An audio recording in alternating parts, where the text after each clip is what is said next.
Witness the method to my madness. Being broke with no ambition, so unattractive. Silly how we figured the dirty money would last us. We need the money fast, and when you desperate, you can't pass it up. And no matter what you make, you'll never have enough. All for the cake, then Uncle Sam come take a massive cut. And ignorance is bliss until we shackled up. He can't pay his bond, now his homies gotta ration up. I ain't got much experience on the workforce, but everything I have I had to work for rich or for poor, for solace or turmoil. Lose it all and get it all back, feel like it's worth more. Them up and downs gotta mean something. Some people say you poor if all you got is your money, but you ask me, something's better than nothing. And slow money beats no money if we being honest. You can dedicate your whole life to your employer. They lay your ass off, now you filing for unemployment. And sometimes the job won't give your ass a fair warning. Your badge just stop opening doors till next morning. Or you can start your own shit and be self-employed, but then you work 24/7 because it's yours. It ain't quite a walk in the park for entrepreneurs, and sometimes it takes lifetimes for the reward. A couple months of low income, you feel destroyed. You're more likely to file bankruptcy than make Forbes. No matter how you cut it up, that's good and that's bad. Either way, you better get off your ass and go and get some money. Yeah.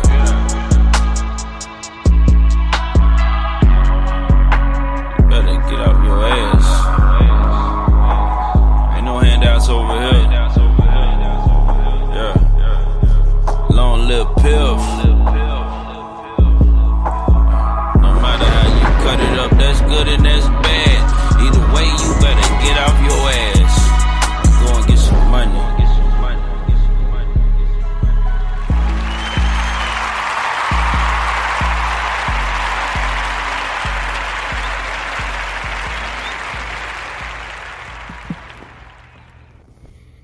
God, allow me to forgive. Never let me ever forget. Mic check 1 2 1 2. You won't beef with the king. What is you gonna do? We back. This is another episode of Hood Tales with ConeHead, coming to you live and direct. This is episode 295, and we're gonna talk about this YSL trial as a joke. If you've been keeping up with what's been going on in the world, it's this artist named Young Thug, and he has a record label called YSL, Young Stoner Life, Young Slime Life, whatever you want to call that shit. But his trial has been on every platform you can think of, and they were going into month 22. So this trial been going on for over 2 years now, and just to see how corrupt the state attorney's office and the DA office is when it comes to regarding just pure violation of their rights, civil and constitutional. And it's just crazy to see how they don't want to dismiss this case, and they don't want to give it a mistrial, even though they've had a judge removed. They replaced that judge. The district attorney, Love, whatever that lady's name is, actually has really shown that the prosecution never really had a case against him or really any of his co-defendants, because a lot of the witnesses for the state, they've made hostile due to the fact that these people didn't even want to come in and testify. Some took plea deals, some decided that they would talk about things, and this shit happened way back in like 2014, 2015. And for some strange reason, I'm not understanding why they want Young Thug so bad, you know. I don't really listen to his music, but I understand what he's dealing with. Like, they won't give this man no bond, him or his other co-defendants who decided to take it to trial. And they're doing everything in their power, kind of like building the case as they go through trial. And the judge actually just brought this up the other day because it seems like the prosecution is so unprepared with everything.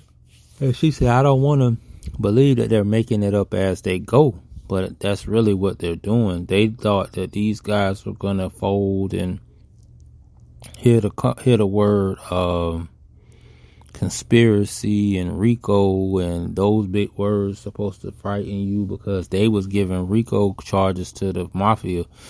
That's where they originally stemmed from, to get those mafioso guys off the streets and get these guys to cooperate and get put in witness protection and shit like that. But the crazy thing is they started using it with not just organized crime.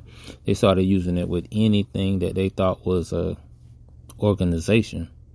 Like, they've been giving RICO charges out to the drug dealers, to kingpins, to even gang members and motorcycle clubs and shit like that. But it's just so messed up to see how corrupt and a joke this system is in America, how they just violate everything that comes to you when it comes to being 1/3 human. One fifth. Yeah, you're 1/3 of a human. That's an actual law. It's from the 1800s that we're considered 1/3 of a human. Like, we're not even really considered humans in this country. We're considered still like property, like slaves. That's why they try so hard to get you convicted or get you a felony, because once you become a felon, you have no rights. And so you already 1/5 of a human. Yeah, 1/5 of a human. So you're not even really considered a human in this country. So once you get the felony, then your rights go out the window. That's why they always make sure that if anything like police brutality, police shootings and things like that, they try to make sure that they check your criminal history first. They don't check out your day-to-day life, who you are as a person. They check to see if you're a criminal. Because if you're a criminal, you have no rights anyway.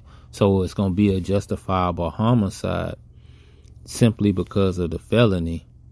Now, I did see in one case where the cop in South Carolina shot the dude in the back because he was running away from the police. And somebody was recording it. Now, he got charged with murder because really he wasn't a threat. He was running away from the police. So he never was a threat from Jump Street. They kept harassing him and pulling him over, and then they ended up, shooting him and shit.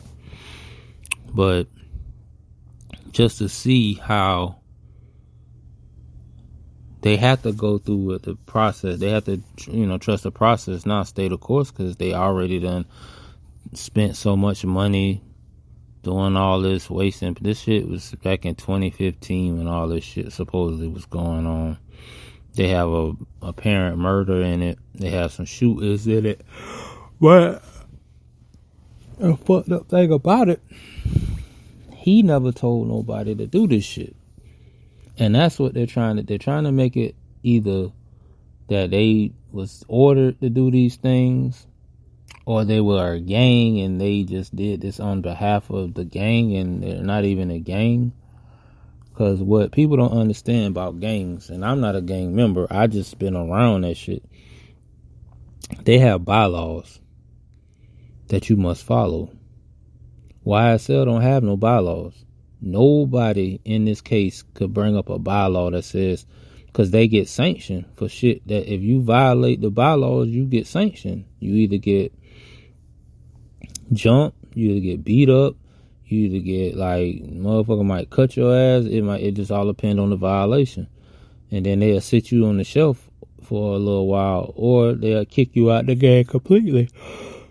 But none of the people who's been a witness, and they got like 100 witnesses that they got to call to the stand.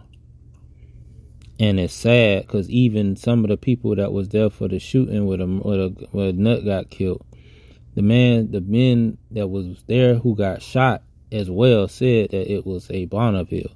They're doing their best to make sure it's a Q45, a Q35, or Q50 that was on. They said that he rented, not for nobody to commit no crime in, but he rented for Lil Woody, so Lil Woody can move around. Him and Moontoon wrecked the car. And these people done testified to the fact that no, YSL is not a gang. No, YSL didn't, nobody. This shit I had going on. These niggas had street beef going on. One of them had an issue with a woman that they was messing with, or used to mess with, and they were beefing with Nut brother about that. And then Lil Woody and them had an issue with dude because they got jumped in the club one night. He got jumped in the club one night.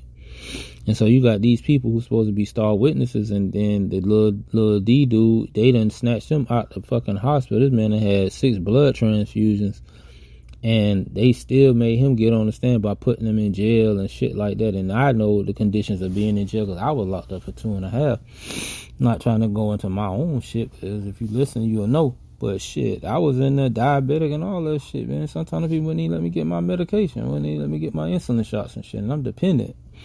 So, you know, in places like that, they don't try to cater to you because you sick or you got an illness or ailments and shit, and people let your ass die in there. I saw so many people die in that place, it's ridiculous. So I already understand. They tortured them. They tortured Lil Woody. They put that man in the psych ward where crazy people at, and he ain't never seen it. And it's just to intimidate you, to make you help their cause.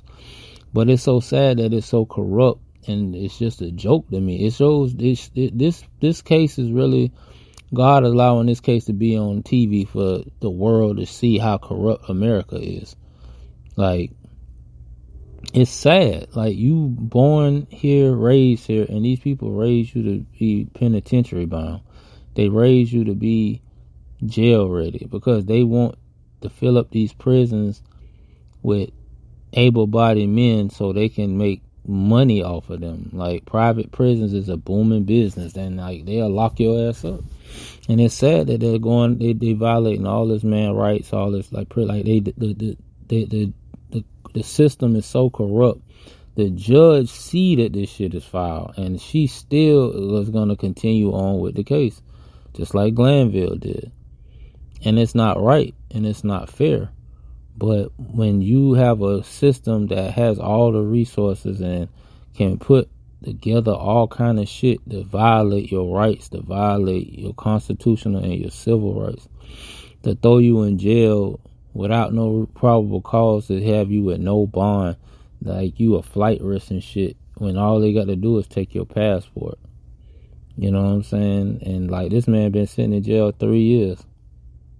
And it's crazy to me that they still going on with this case, and they didn't even try to come to a resolution. They lost, the state done already lost this shit. Like, them boys, even if they get convicted, when they go to the appeal, it's going to be already a guaranteed mistrial because the judge violated when he did the ex parte meeting, which is illegal. You can't, I'm going to tell you why I know that shit is illegal, because one morning when I was facing my situation, I seen the judge come to court. He come in the courthouse, and I seen him walking down the hallway, and I walked up to the judge and said, "Hey, Mr. Judge Branham, like they lying, like they doing illegal shit in this case." He said, "Sir, I'm not able to speak with you. I'm not able to talk to you. I'm not even able to have communication with you." And he walked into his chambers, and that was it. Like, he went through his side door. Now, it was crazy because I like, man, like, you see the bullshit. Like, I know you see what's going on. These people lying and making up shit. They were making up shit as they went. And same thing with Young Thug and they trial. But yeah, free Young Thug, free all them YSL boys, and man, some of the ones who got on that stand and did they witness shit, they helped their case more than anything. So shout out to Freedom Boys.